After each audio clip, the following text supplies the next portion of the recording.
You like my high-tech earphones? I do. They're from my son's high school. He's not in high school anymore, but his gaming. They're all broken and everything. I have to do that with my children too. All right. I think are you guys ready to begin? Sure. Okay, great. So I wanted to say good afternoon, everyone. I hope everybody is doing well. My name is Allison O'Hara. I am the Executive Director for Oneinforty. I wanted to thank everybody for taking the time to join us today to learn more about Oneinforty. We've allotted about 30 minutes for today's webinar. We certainly can go over in time to be able to answer all the questions that have been submitted to us. We hope you can join us for the entire session, but if not, a recording will be made available in the next few days on Oneinforty's website at oneinforty.org. I also wanted to mention, in addition, if folks have any questions during the presentation, you'll see down in your screen a Q&A. Feel free, or the chat, feel free to type in your questions, and we will do our best to get to those and answer those live on today's webinar. We have a great lineup of speakers today from the Virginia Thurston Healing Garden. Today's webinar is an interactive question and answer session on providing advice and support for those facing cancer and their loved ones while navigating through these challenging times and during this pandemic. I wanted to, a little technical difficulty there. Hold on one second. I wanted to thank our sponsors for making today's webinar possible: the Allergan Foundation, Pfizer, New England Development, AstraZeneca, Clovis Oncology, GlaxoSmithKline, and Gilstein and Bilodeau. Before we get into today's presentation, I just wanted to share a little bit about Oneinforty and why Oneinforty. So a little bit more about Oneinforty and how we started. In 2016, our founder, Lauren Carter, there's a beautiful picture of her right there, sought genetic counseling and testing. Her screening showed that she had inherited a mutation in her BRCA gene from her dad that put her at much higher risk than the general population of developing breast and ovarian cancer.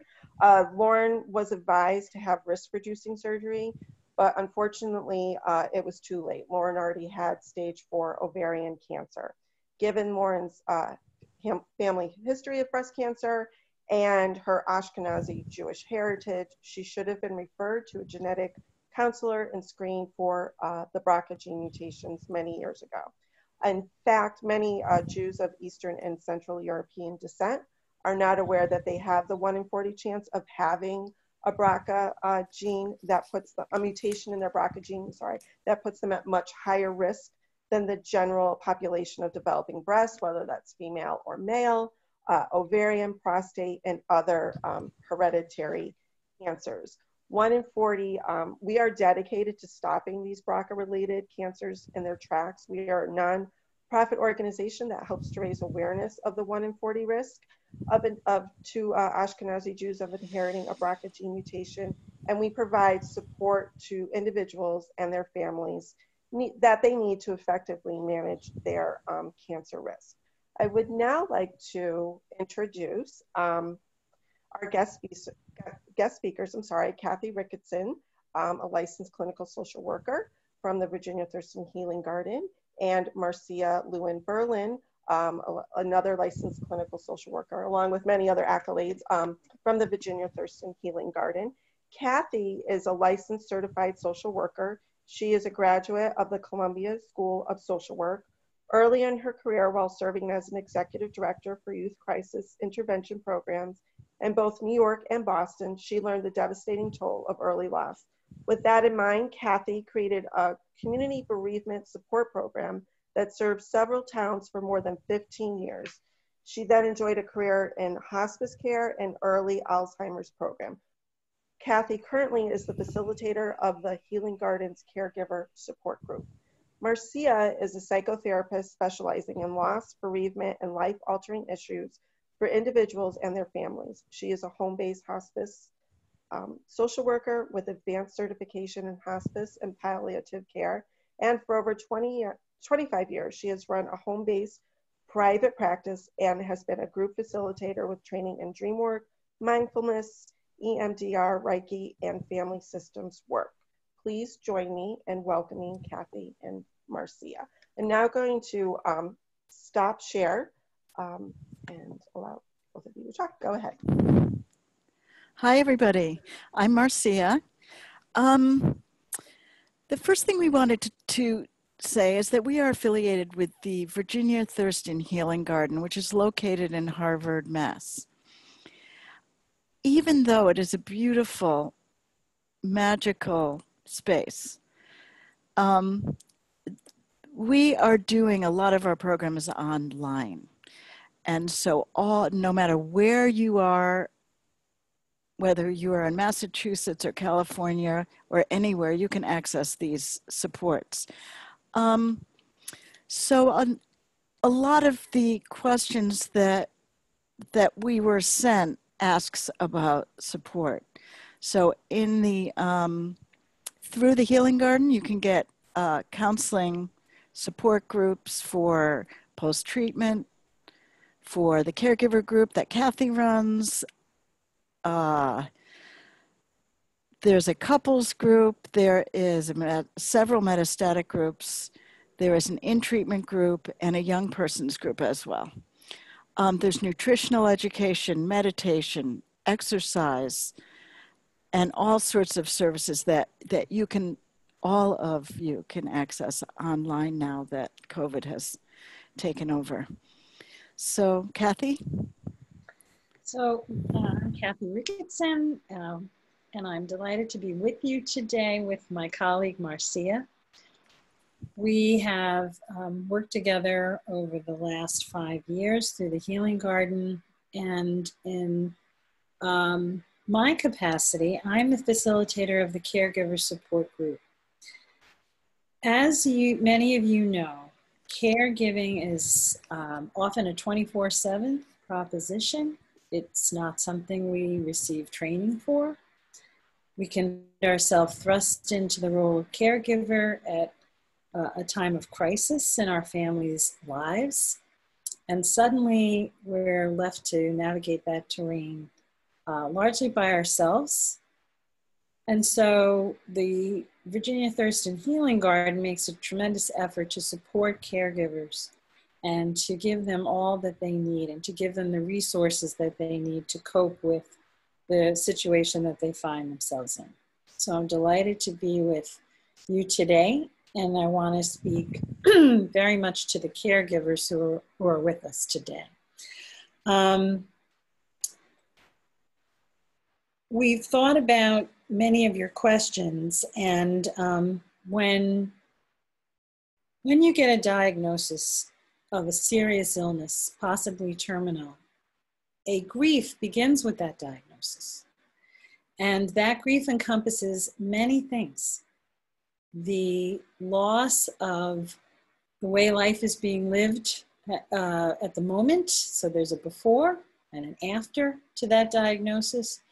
And then also just a complete change, a sea change in your lives. I myself was a caregiver for 3 parents for almost 15 years. My husband and I had to care for our parents for many years with various illnesses that they faced, cancer, Alzheimer's, etc. So I walked this journey with my clients, and I've walked it myself. And it's a journey where you can't often see the way ahead. So let's talk about how to find resources as a caregiver. Obviously, I'm a very strong proponent of groups because you need to build a new community. Your very best friends, your family, other family members may not have walked this journey. So you need to find the people who can walk it with you and give you support, and you give them support, and you build up that village that can be there for you. And I think it's very important to have a group that's consistent, and nowadays easily accessible online. We've been doing our groups virtually, and we're very pleased with how we've been able to stay together with our groups and stay with our caregivers, stay closely with them. So what does it feel like to be a caregiver? It's so different for each person, but the first difficulty is that there's a dividing line between you and your loved one. You can't be the diagnosed person. They can't be the caregiver. So that division right there can feel like a big gulf between you. And the way we begin to cope with that is to sit down and find the common ground we've always had with them. We'll get into more complicated forms of caregiving in a little bit.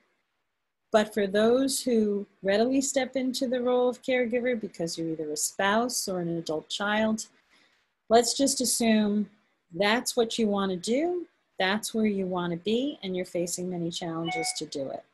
So you sit down and you find common ground with your loved one. You establish that this is what you want to do. And you discuss how that's going to work for both of you. So you hope that they can accept you in that role of caregiver, that you are able to step up to it, and then all the practicalities that it involves. That's what I would like to say just as a beginning to what it feels like to be a caregiver. The emotional journey is so individual to each one of us, but it always involves fear, trepidation, and also comes along with a very strong desire to support someone that we love.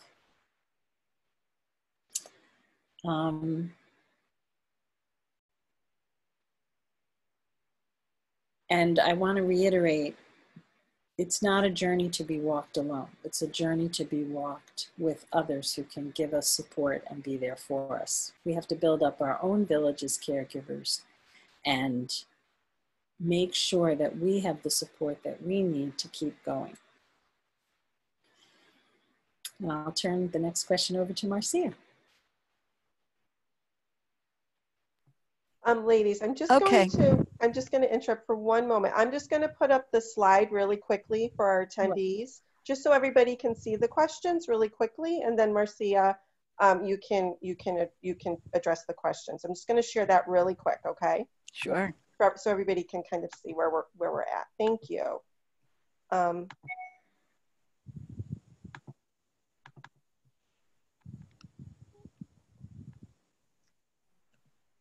So these were the questions that were previously submitted, and these are the questions that they're currently going to be answering during this presentation. So I just wanted our attendees to be able to see what was asked from other attendees.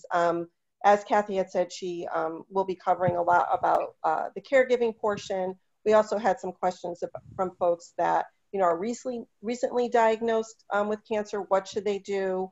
There's also a question, as everybody can see, about now during this pandemic, concerns about receiving treatment, and tips on like dealing with anxiety and etc. But I'll turn it back over to you, Marcia. But I just wanted everybody to kind of get a quick overview of the questions that will be answered today. And certainly, if anybody has any questions they want to be addressed live, feel free to do that in the chat or the Q&A portion of your screen. Okay, go ahead, Marcia. Sorry. Okay.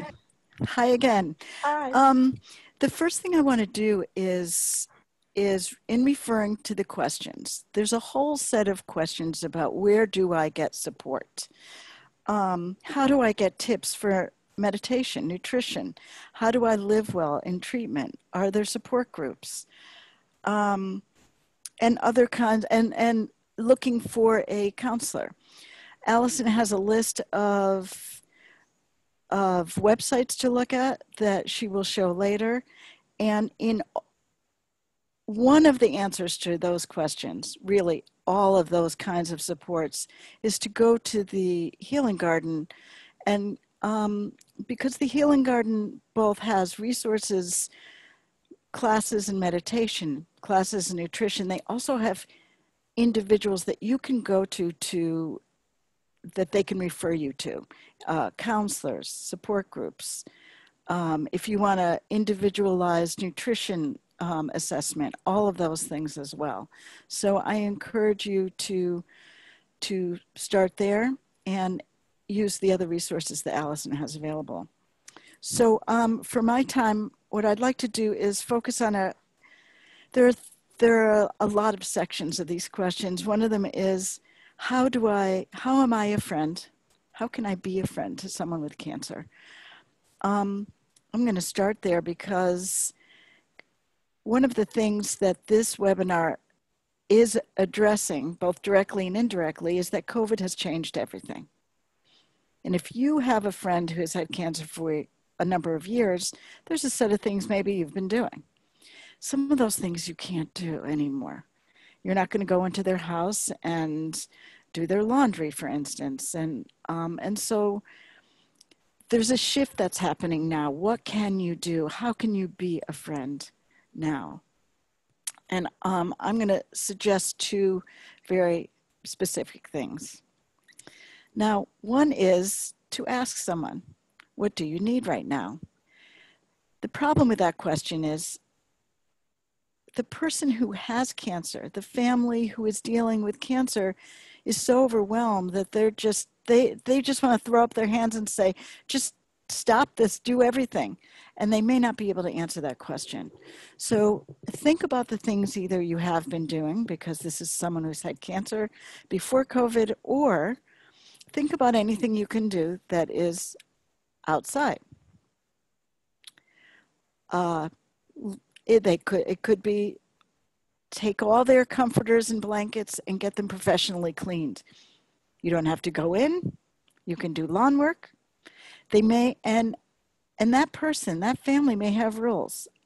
You may not be careful enough for them. And I want to remind you to not take that personally. They may need to be careful in a way that just doesn't make sense to you. As a friend, you may not be as careful as they need you to be. So make sure they know that whatever they're doing to feel safe, that's their job. That's their rules. That's okay. So I wanted to just address the COVID piece of that, because people do have different ways of trying to feel safe. Please know that they're going to respect yours, you respect theirs, but it's not personal. It's really what people feel like they need to do. Another piece, worried about receiving treatment. So it has been the case that when you go in for treatment, you cannot bring anyone with you. I think that has changed in some places where you can bring in one person, but it has been that you have been unable to bring anyone. And so you go in and the place is much quieter and there's just patients sitting in chairs and you don't have someone to talk to. I've heard a variety of responses to this. One of the biggest responses is, it feels lonely. Where's my person? I want to be able to hold hands with my person. I want them to carry all my stuff so I don't have to think about, did I bring this, did I bring that? So the preparation for getting treatment, it does feel different. So I have some suggestions for that. And you will find your way of making this okay-ish, because this is the way it has to be. One way to do it is to make sure that you understand and can do some FaceTime kinds of things when you really want your person as close to you as possible. Have set up on your phone a meditation tape, a podcast that you've been interested in listening to, music, knitting, maybe a book on tape. Find something that you have set up that is ready for you. You may not want to use any of it, but having these things available can make you feel less alone because you're prepared to be connected to something and someone.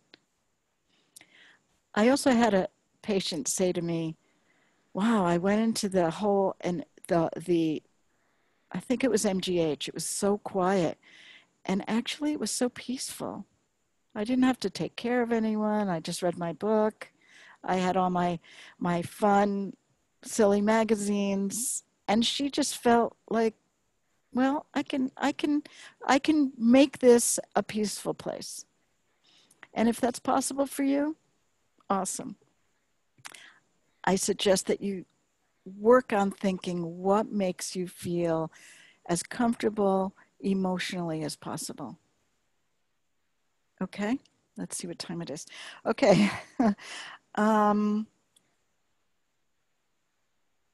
There's a worry about treatment, going into the hospital, going into the car, who's going to drive you.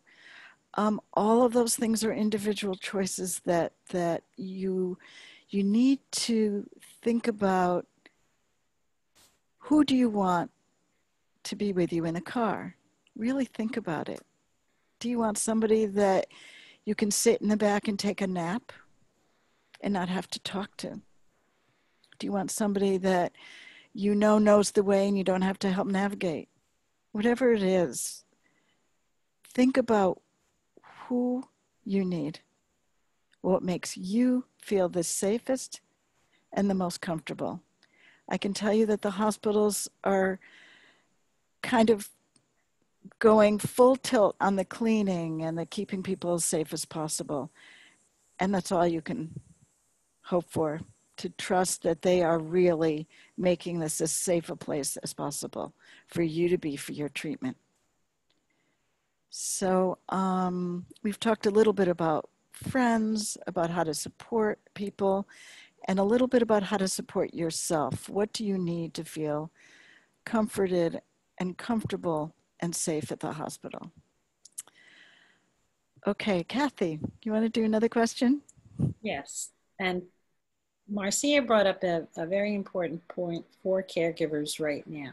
Because you can't go to the hospital with your loved one, some people are still driving people to treatment and staying in the parking lot the whole time, but others cannot go with them. So the tips that Marcia just gave are things that people are really relying on right now. The technology is really helping. So if your loved one doesn't have a smartphone, maybe that's something that you can look for, so that you can text, you can check in, you can, as Marcia says, listen to music, listen to something enjoyable while you're waiting, a recorded book, your favorite albums. It's amazing what we can do just with a smartphone. So I encourage you to also prepare in tandem with your loved one who's being treated in the same way. Do what makes you comfortable. Take a nap in the back of the car if you can't sit in the waiting room. Do all these things that make the two of you feel connected and that will keep you comfortable while you are waiting. It can be even difficult to find access to a restroom, so think ahead while you are trying to be supportive to them. COVID has changed everything, and it's making it very difficult to build a village of support for the caregivers. People are creating pods for caregiving the way they're creating pods to not feel isolated during this pandemic. So we have families who have one or two chosen family members who have taken leave from their jobs, moved back with parents to help care for the other parent. And together there's maybe 4 of them, so that nobody becomes overwhelmed, nobody becomes overburdened, and they are well prepared for what may be a long haul in treatment or through surgery. And again, quarantining before they come to where the patient is, and sometimes tag teaming, where as one person is going back to work, another person's taking off some time to help the main primary caregiver. So all of these things are happening in the pandemic, but if you have a support group, if you have a counselor of your very own, someone you can talk to on the phone, they can help you strategize on how to create your village, your pod during COVID-19. And that brings us to another question, which is, what if I don't want to be a caregiver? And more precise to this moment, what if I'm afraid to be a caregiver right now because I myself have some complicated health history, I may be immunosuppressed myself, and it's making it very difficult for, so either a fearful situation or a reluctant situation. Let's just start with a complicated relationship where you may not want to be a caregiver. There's some things that are very, very important to understand. Perhaps you've kept a distance from this particular relative or parent, or even your best friend. Maybe with a difficult parent, with a strained relationship, age-related declines are forcing you to become more involved. But it can reignite some old hurts and some difficulties. If you don't want to participate in caregiving, it's important to not feel guilty about that, because the reality is that the relationship may not be the right one for the patient either because of the past history. So it's important to acknowledge that you may not have a lot of affection for this person. There may have been an estrangement in the past, and move on from there, trying to make sure that they do have resources to be cared for. And you can feel that you've behaved responsibility by helping to set up care, or acknowledging the fact to other family members or friends that this is not going to be the right role for you, but you are, willing to help create a structure for care. If you have a complicated relationship and you do go forth and decide that you are going to care for your parent, and I've had many people in my groups like this, you're caring for them because it is important to you to feel like you're doing the right thing, or your faith may call you to do it, but it's essential that you have support. If you're going forward in a situation like that, it's extremely important to have support for yourself, an individual counselor, or a caregiver support group. Organizations like the Healing Garden can put you in touch with counselors who are able to help you in these situations, who have a lot of experience. So go to those resources and find the things that you need. Then the sooner the better. I did want to speak to one other thing, which was if you have young children and you are now tasked with not only caring for your children, but caring for your spouse or caring for a parent who may be living with you or a sibling, what are the resources available for your kids? There are many available to you. One that Marcia and I often refer people to is the children's room in Arlington, Massachusetts. They can sometimes put you in touch with counselors that help children under very difficult circumstances. They are a bereavement support program for children, and they are a tremendous resource. And Marcia can talk a little bit more about that in a moment. But you're trying to now set up care for your kids, your spouse, or a parent. It can be overwhelming. I suggest that you talk to your loved one's doctor, you talk to the hospital social workers, you talk to the school social workers, and you also make sure that people in your children's environment are very well aware of what your children may be going through. And oftentimes your children end up being caregivers too. If the person is in the home with you, your children are often part of the team. And if you can make them feel like they're part of the team, it's empowering for them. They're helping.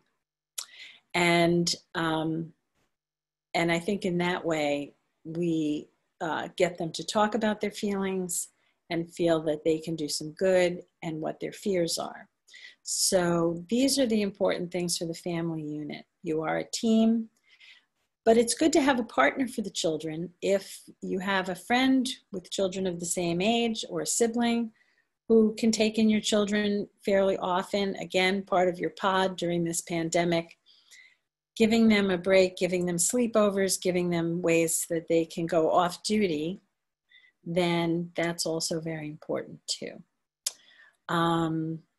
So there are the resources that you can have for your family, for your kids. So with that, I think I'd ask Marcia, in talking about the children's room, you know, they're so creative in their programs, Marcia. I always remember the theater programs that they ran and for kids and some of the more creative things that they do. Anything you can add for kids who may be in a caregiving household?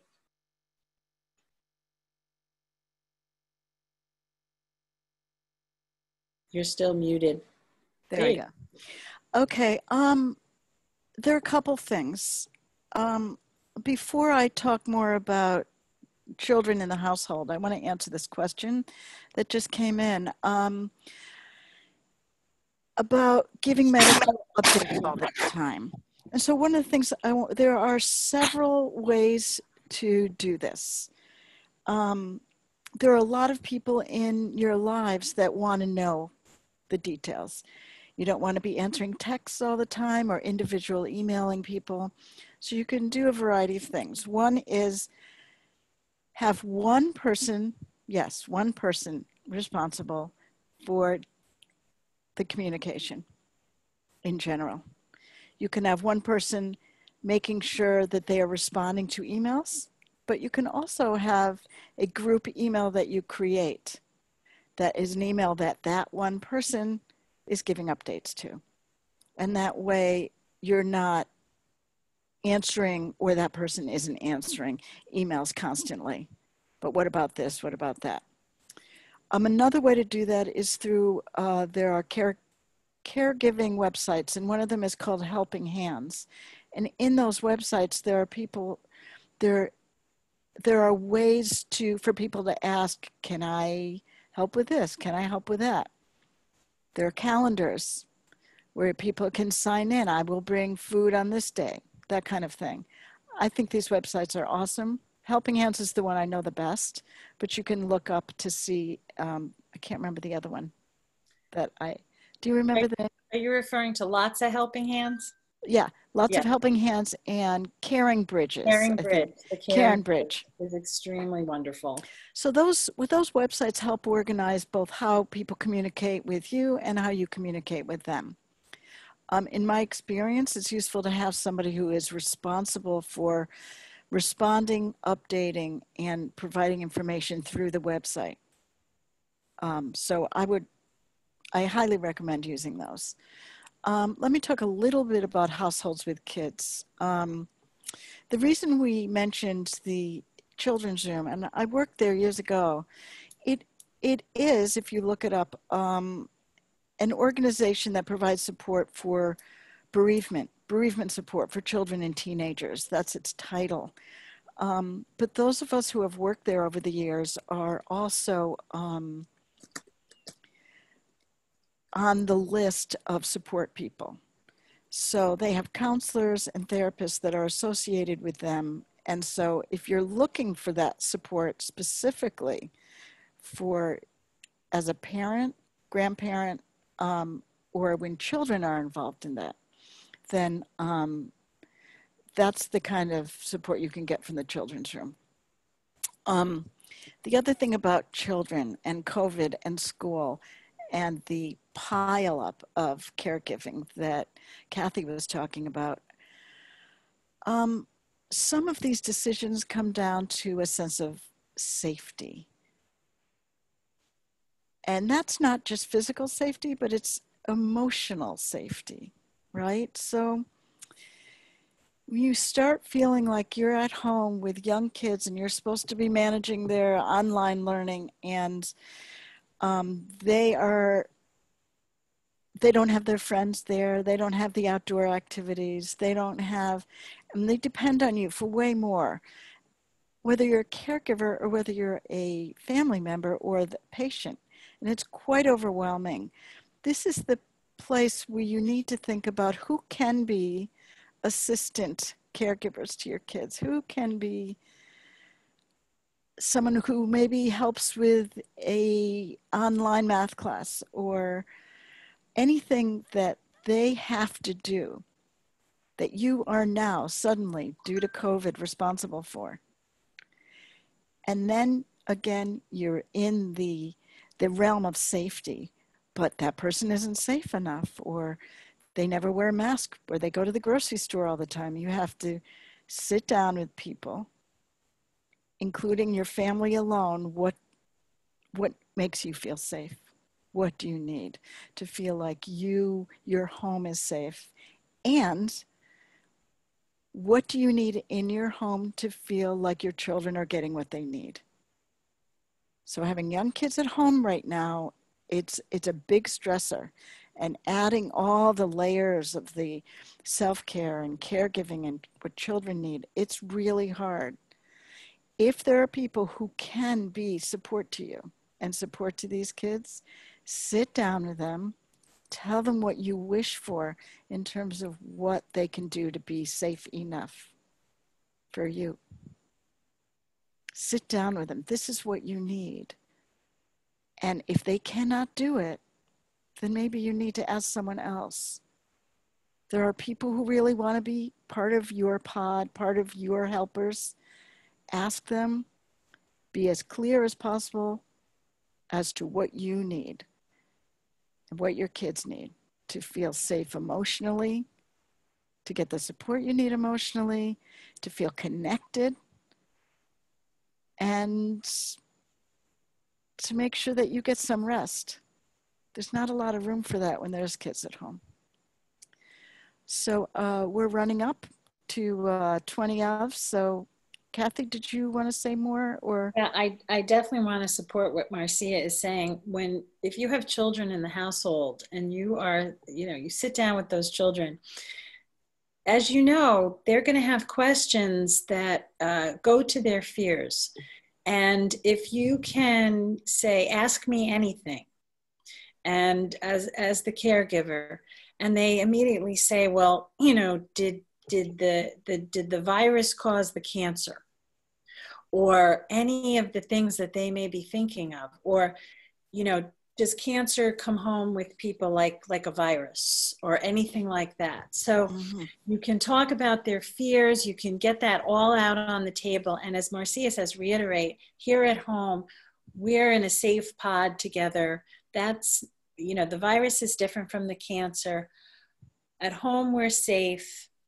And, mom or dad is safe at home from germs.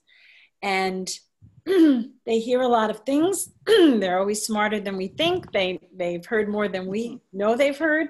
So getting out all those questions is extremely important. And, prepare yourself for, where their mind may be racing to. But what Marcia is talking about in terms of getting support for kids, helping them with their hardest homework. If you've got an uncle who's good at math, by all means, or aunt, enlist them to do math homework with them a couple of times a week and to make it fun. This brings me to the subject of long distance caregiving. My first experience as a family caregiver was long distance for a parent. And there is nothing more stressful and more challenging than that. But in this time of COVID, you may have a parent going into an assisted living where you haven't been able to check it out because you can't fly or you can't go there with them. In that case, you are going to need a surrogate, whether it is a friend, a relative, or a professional caregiver. You may need a professional caregiver to be that person who organizes their care for you. And that can be a certified caregiver. And you can look online for people with that certification, Certified Care Manager, CCM. Many are often nurses who can handle, helping the person to stay at home, managing their meds. You can go through agencies and senior centers to get these resources. Here in Massachusetts, we have our elder care services system through the Department of Elder Affairs, and they will open a case for you and help you if you are a long distance caregiver.